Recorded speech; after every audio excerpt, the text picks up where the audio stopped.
Okay, so let's talk about the sieges, right, in this game. So the first thing I want to say about sieges is that you want to avoid them for the most part. They are inevitable, but you want to avoid them as much as possible. They are a huge drain on resources, just like they were in past games. All the other Nobunagas games that I've played, they're always a huge pain, and this one is no different. You need to bring at least 4 or 5 times the number of troops. I think in this battle, we got 5 times the number of troops. That might be enough. I don't know. It's gonna be close still. Okay. So you want to avoid them. The only time that you actually really want to do them is if it's an opening move against a large clan, because the only real benefit that you get out of the siege is you get a huge authority boost. So there's authority at stake. Let me see. Let me show you. There's always authority at stake on each side. So there's medium authority. So even if I win, the game, it's that difficult. The game's aware of it. I think it's a historical accuracy thing, because like I said, each game that I've played, it's just extremely difficult. And sometimes it's really tedious. So again, the only time you want to go for it is if you're going up against a large clan, the Takeda or something, and you want to strike a strong hit right away, right off the jump. Then you go in, try to get the siege win, and you'll get some of the territories will flip over to your side. Like, it'll have a huge boost for that. That's the only reason, really. Most of the time you're going to be doing them because there's nothing else to be done. But there are ways to avoid it if you have time. So if you have time, if you go to military here, go to covert. If you carry out destroy, not raise is for supplies and soldiers. Raise is supplies and soldiers, destroy is soldiers and building structures. Castle damage and building structure damage.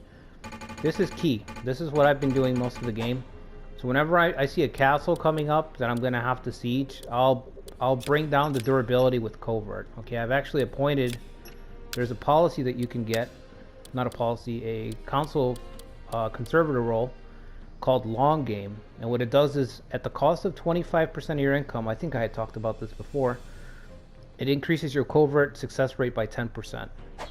So I've got a little group of officers that I've been steadily increasing their covert success rate and stacking the traits on top of each other so that they benefit from each other, and their only job has been just to destroy structures. If you destroy enough structures, the castle won't have any equipment to defend itself with. So you could turn it into a you can just storm the castle. So that's my recommendation. Okay, just destroy a bunch. Even if you can't destroy enough to where you still have to go through a siege, at least everything there will be damaged so that you can get through it faster. Another tactic to use that I've been doing, I think I used this when I invaded Ninja Palace over here, okay, is to occupy the territories around, have a standing army, have your economy set up so that you can afford to have a standing army, and just run around grabbing properties, and the enemy will send out troops to stop you, and just sit there and drain the troops down before you have the siege. Okay, if you have a territory, like if I was to invade Kyushu right now, okay, I would march towards Inuyama with the faint force, and this force's job would just be to stay on the field as long as possible and take the troops out so that I can move in with the real force and actually besiege. Okay, you don't want to it's just too much. The attrition is insane. Don't do it. But every once in a while you're going to have a situation like this where it's late game and you're running out of time. Okay, I'm running out of time here. I need to the Takeda over here, the Shimazu and the Mori over here. I need to hurry up and get most of this peninsula or make alliances with the people who are there so I can start pushing. So you'll get into the situation where it's like Saika Castle here, where it's like I need these guys, I need the Saika rebels on my team. I can't destroy because Magoichi Saika is the guy in charge. I think he's called Shigehide. Maybe that's his real name, and Magoichi is like the name that he goes by. But you can't sneak anybody by to destroy the castle. There are no routes available, right? There's no routes I can take to draw his troops out, and I just don't have the time. So sometimes you're just pressed for time, so you have to do the siege. When you have to do the siege, make sure that you bring guys who have castle raid, because they'll deal more damage to structures, and pick up one of these policies. Pick up both, because that's what I'm going to do. I just haven't been able to do Western trade yet. Pick up temple donation. Temple donation has, during sieges, it'll increase your attack, your unit's attack against equipment. So this will help you break those equipments. That's the thing about the sieges that's really draining. Not only is the castle shooting you, the equipments are buffing units. You're going to have units that have 1,500 soldiers that are going to be able to hold off 8,000 soldiers.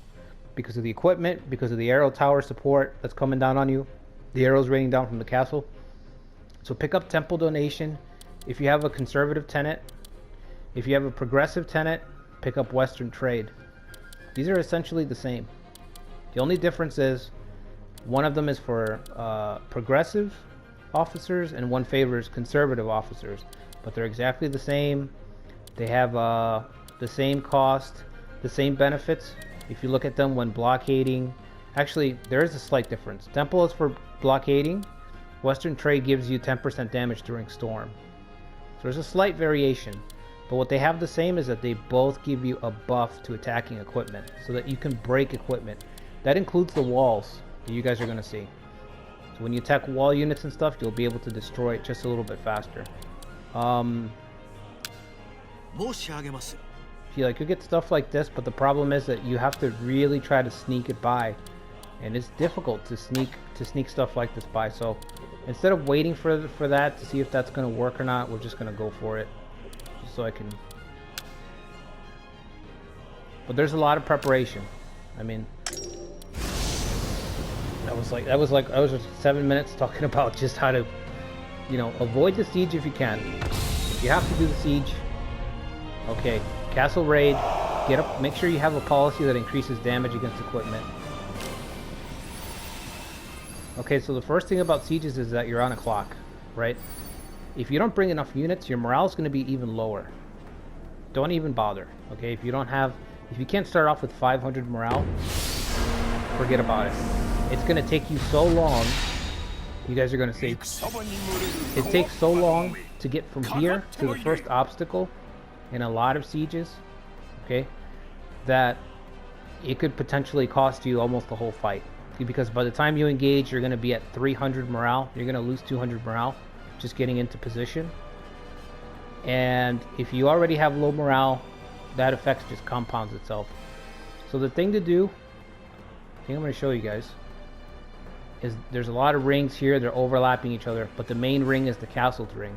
So the castle ring, all units within that ring, it's kind of hard to see. There it is. Okay, so that ring, the center ring, everything in that range is going to take damage from towers and arrow towers. So as you approach the castle, if you're not committed, stay outside of the ring. Don't let your units passively sit there. If they're not doing anything, if they're waiting, whatever, have them sit right outside the margins of that narrow ring. And that's where you want to maneuver around it. Try to maneuver around that as much as possible, okay? That's my first thing. And this is consistent throughout the fight. It's kind of difficult because you have a lot to keep track of, but just keep this in mind, okay? The next thing you got to do is you got to figure out, what do they have? Music posts are not too crazy. This is really annoying. This is the worst. It nullifies pincer attacks and increases allied defenses. So camp forts are a priority.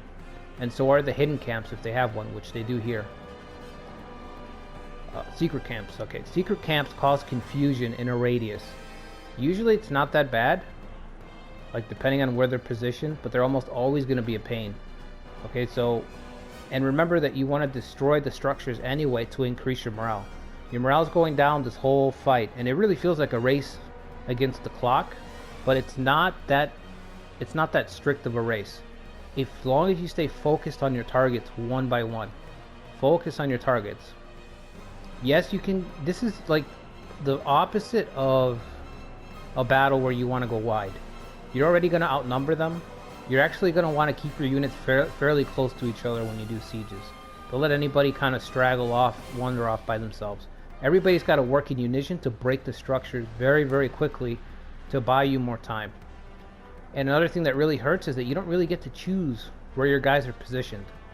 The game has predetermined spawn points based on the map. So if you remember the map earlier, go back and look to see where my units were.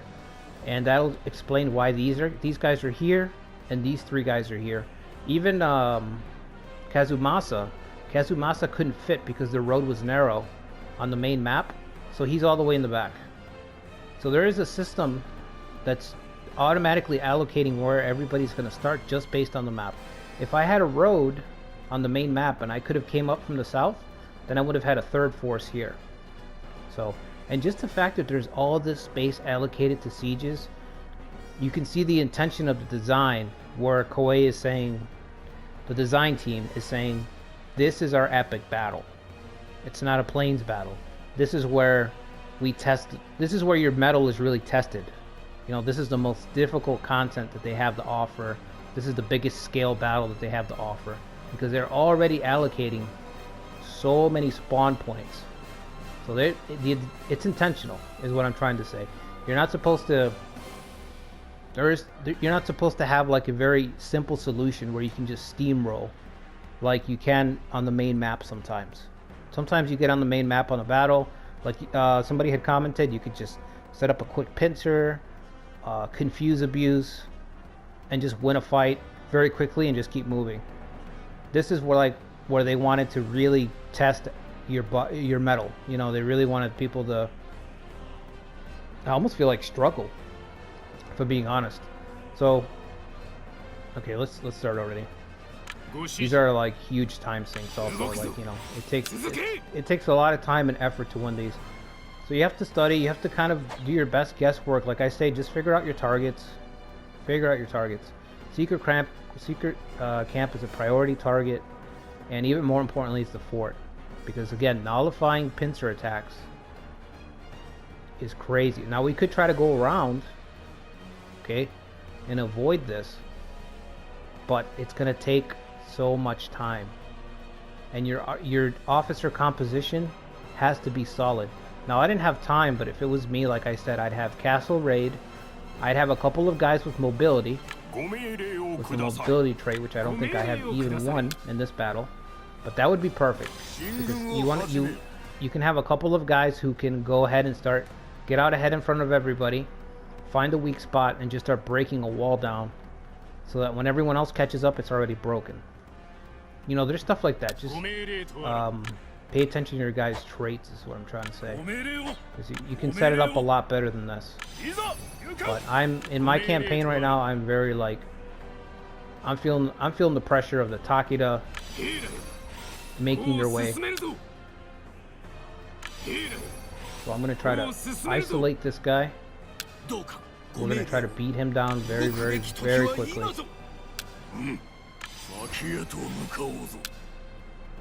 You know what, I'm actually gonna stay right here. I want Kazuma to trigger first. If he triggers first, he has first blood. If it's a gold-plated trait, it's very strong. It's basically a super version of a regular trait. So you can see he gets 15 attack if he's the first person to trigger combat. So we're gonna try to do that.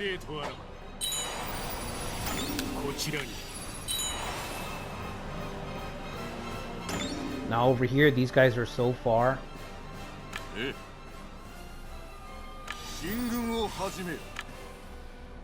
They're so far from anything really relevant that I'm just gonna make sure that everyone's running a far route. Nobody's running anything weird. The AI does do a good job of just giving a general order to advance. I'm gonna send him wide. We're gonna try to keep, so I'm gonna try to isolate her just so that she doesn't move. So I'm gonna try to avoid this, get around, break this wall, and then he's gonna sit here It's outside of castle citadel range. Okay, so he's gonna sit there. When the main force gets here, everybody starts shifting to deal with the main force. He's gonna jump over here and start working on this. Hopefully break it.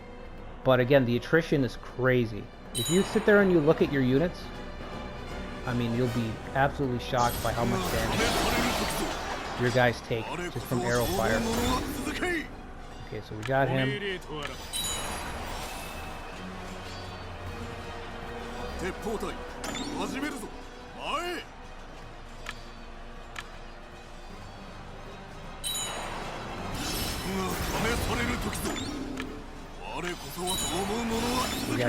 We gotta get him eliminated right away. We're breaking that. We're gonna bring everyone up to the same spot. Yep. As soon as we break this, we'll isolate. Well, I mean, we'll separate a little bit.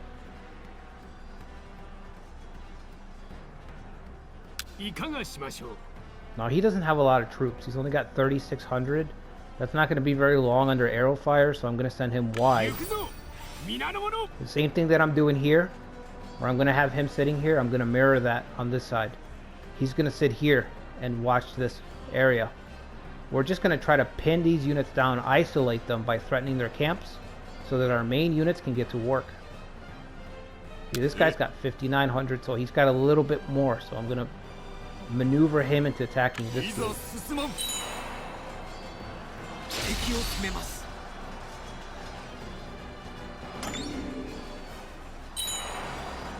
So we gotta finish him quick. You see that confusion is almost ready already. It charges up very, very, very quickly.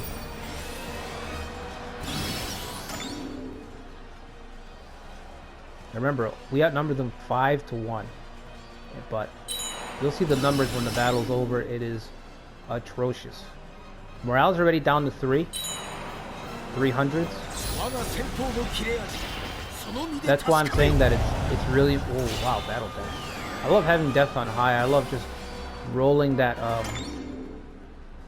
I love rolling that RNG. You know, in all my games, I absolutely love it. Maybe my officers will die. Maybe their officers will die. Who knows?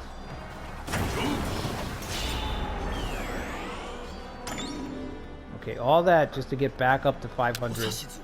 Think about it, all this work here, all it did was buy time so that this force could get here, right? Because we started at 500. If I would just ignore this, then we'd be at 300 right now, and we'd only just get started.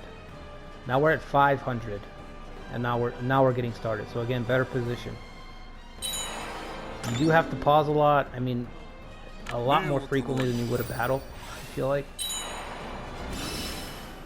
As soon as this breaks, we're going to break off.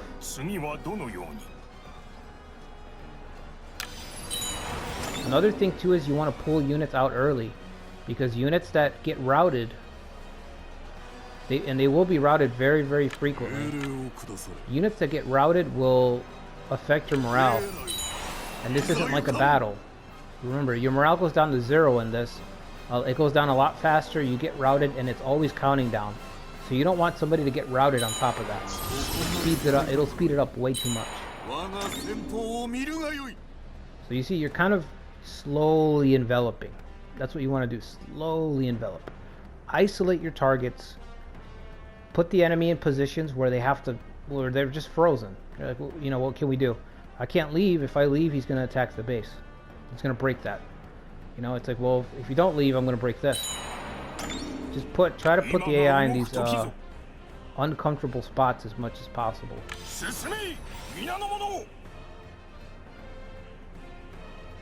Okay, closest we can get to is here.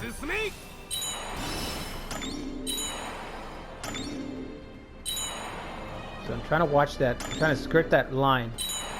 I'm not charging in until everything that's on this outer ring is destroyed. Anything that I can get for free without having to charge in, I'll destroy first. Another battle death. Holy crap.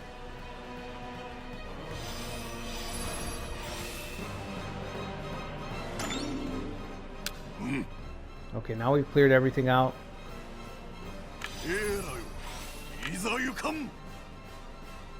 Now he's only got 2,200.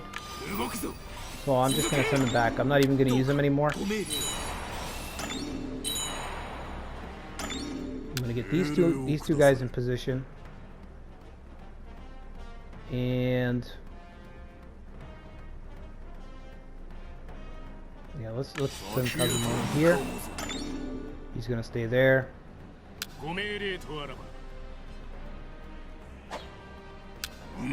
Okay. So we need them to rest. Stamina is really important. There's no way to regain stamina. There's no heal for you. There's nothing like that. Your forces get tired. Your forces get tired. That's it.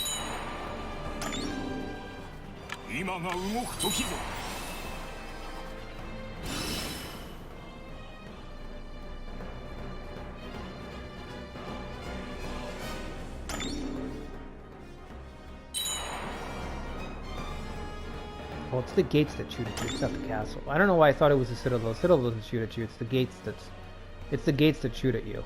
Yeah, gates constantly active. Enemy soldiers units decrease. I don't know why I didn't just read it. Okay. The citadel, the outer ring is the citadel. It's increasing allied attack, which you can do nothing about. Each gate has a small ring that deals. That's what's dealing damage, and the damage again is atrocious. It is nasty. Keep an eye on the units here. I have 9 units at 49, so barely any losses. As soon as we go for the gates, you're going to see that number's going to skyrocket.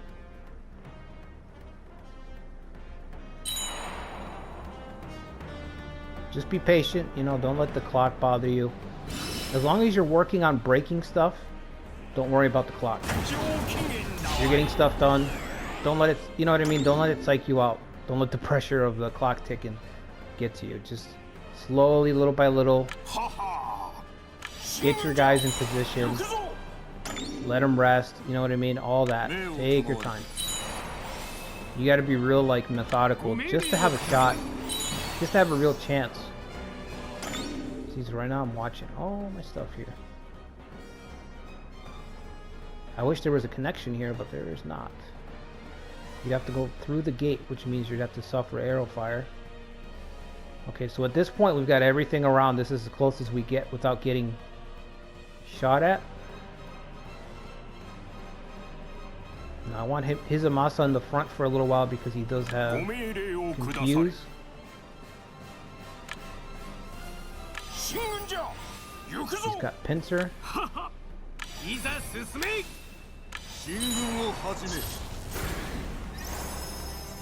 Restore stamina for them, yep. Okay, there we go. Now everybody's shifting. Okay, so now that everyone's shifting over that way, we're gonna go for this gate here. And you can see it's open. So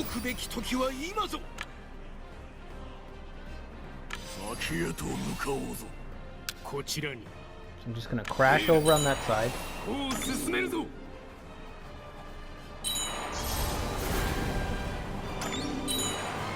You can see the AI almost never will like move out to face you.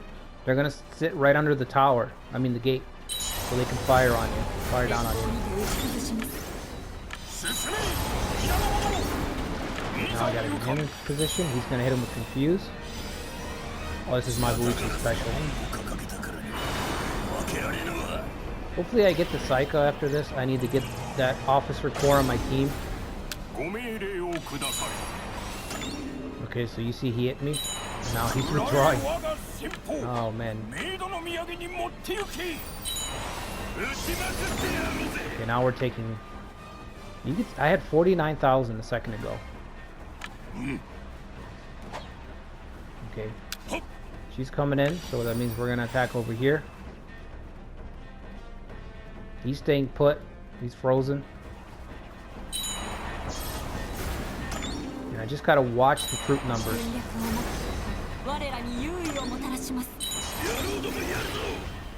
You just have units in place to threaten everything, so that they just can't be everywhere at once. And then you can sneak a little force by, and that force can get to work on the gate. I already lost 9,000 in the blink of an eye. It really is difficult because you can, you know, if you take your eye off the ball during these fights, you can lose your force really, really fast.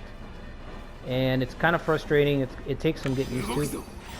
Like I said, you just can't avoid the attrition. You can do stuff to improve your odds. And you got routed almost instantly. See how fast that was? That was insane.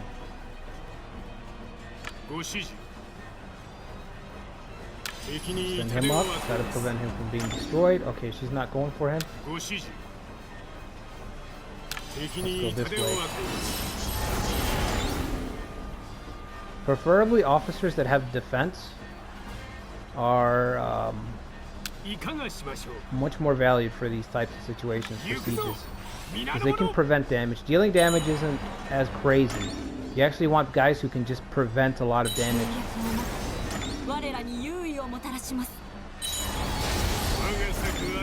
Okay, he's probably going to drive him off, so I'm going to back off.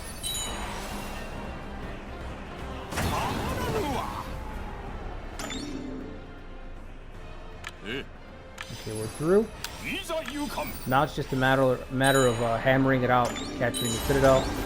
Once you break through a gate, usually everyone else starts doing that. Everyone else just starts pulling back. Because at that point, you can kind of... You have a way in, right? So everything just gets abandoned. And if you need more time, you can keep some units, keep breaking some stuff. If you feel like you're going to need time.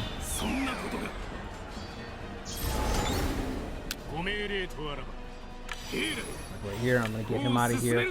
I'm going to send him over. He's going to try to break that because morale's getting low. Destroyed. That's even worse. That's going to really hurt.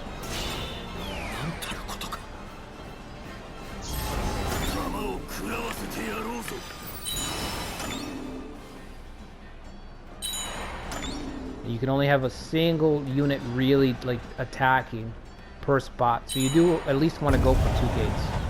You see how quickly units get destroyed just by passing under a tower. You get absolutely melted. 13,000 troops are gone. Oh, this guy's just getting here. I thought he'd be here by now. Okay. Look at the damage. It's just absolutely insane.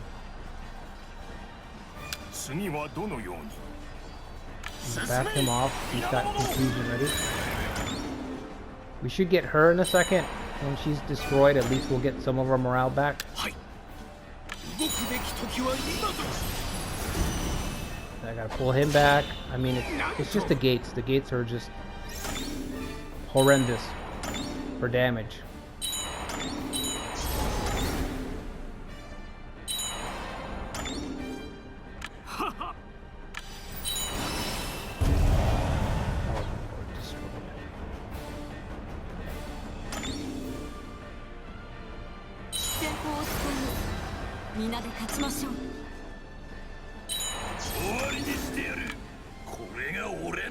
I don't even know if I want to send him in because I don't want to take the chance. Our morale is so low.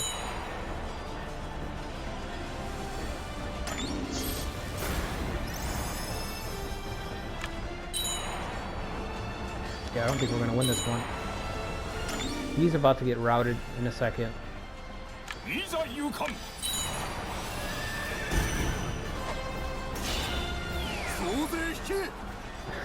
Okay. So yeah, that's how that goes, man. Like I said, you have to keep track of your guys because if your guys get absolutely melted. Once you start taking fire, you guys get absolutely wrecked. Well, we killed 2 of their guys, so that's fine. Alright, so let's see the authority effect on this, just so you guys can see. It's pretty bad. Medium authority that's when it's bad. If you guys haven't seen my video on authority, check that out. It's on the other playlist on the basics.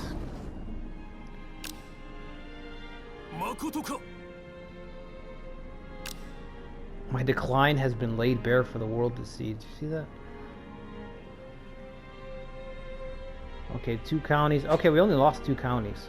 So that wasn't that bad. Usually you'll have, for medium, you can have castles and stuff just switch over to the enemy side. So that wasn't atrocious. But again, I had an army of 50,000. 50,000. see if it hurt officer loyalty. Let's see, info list.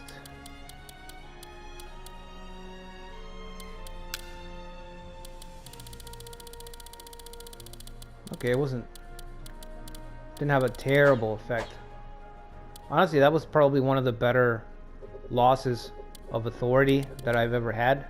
Usually I'll lose a city or two. Officers will drop down to like dangerous levels where they might betray, and it'll affect a lot of clans, but that time it didn't for some reason. But yeah, I mean, I probably could have won that fight. I probably got a little too greedy. I should have kept an eye on my guys, like I was saying.